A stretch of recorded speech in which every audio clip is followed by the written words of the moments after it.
লিটন দাসের কোমরে হাত, ছবি দেখেই বোঝা যাচ্ছে ব্যথা সহ্য করতে না পেরেই মাটিতে লুটিয়ে পড়েছেন এই ব্যাটার।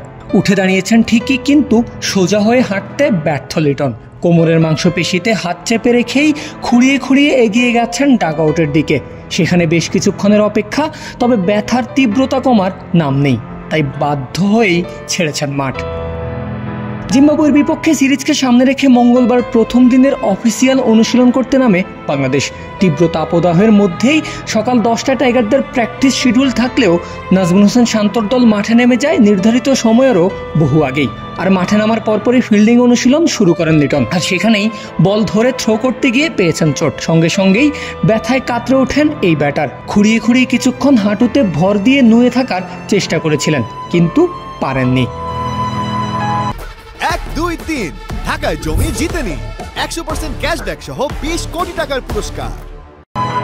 লিটন একাই নন, প্রথম দিনের অনুশীলনে চোট পেয়ে মাঠ ছাড়তে হয়েছে আরও এক টাইগার ক্রিকেটারকে। প্র্যাকটিসের শুরুর দিকে খেলোয়াড়রা ব্যাট হাতে বিটুইন দ্য উইকেটে রান করেন।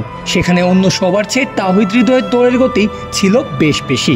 সবার আগে রানিং সম্পূর্ণ করার খুশিতে ব্যাট উঁচিয়ে সেলিব্রেশনও করেছেন এই ক্রিকেটার, কিন্তু অল্প কিছুক্ষণ বাদেই মাঠ ছাড়তে হয় তাকেও।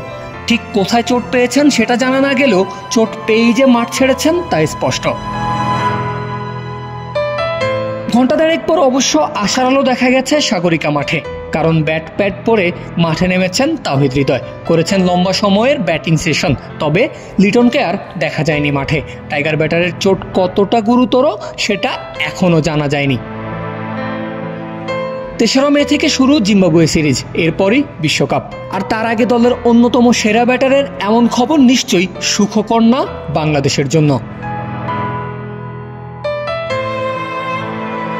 চট্টগ্রাম থেকে পারভেজ আল হাসান, ক্রিকফ্রেন্জি।